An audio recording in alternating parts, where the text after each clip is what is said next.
guys, ito pala yung lulutuin ko. Ito yung Seljom. Yan, in-slice ko na. Lagyan ko siya ng konting chicken. Oh, ayan.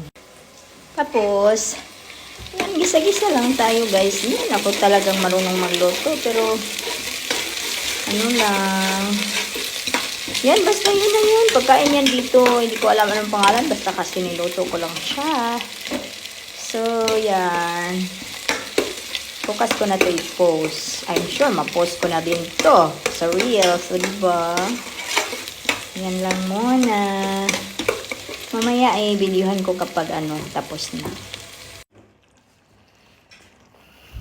Ayan na. O, paluto na siya. Yan.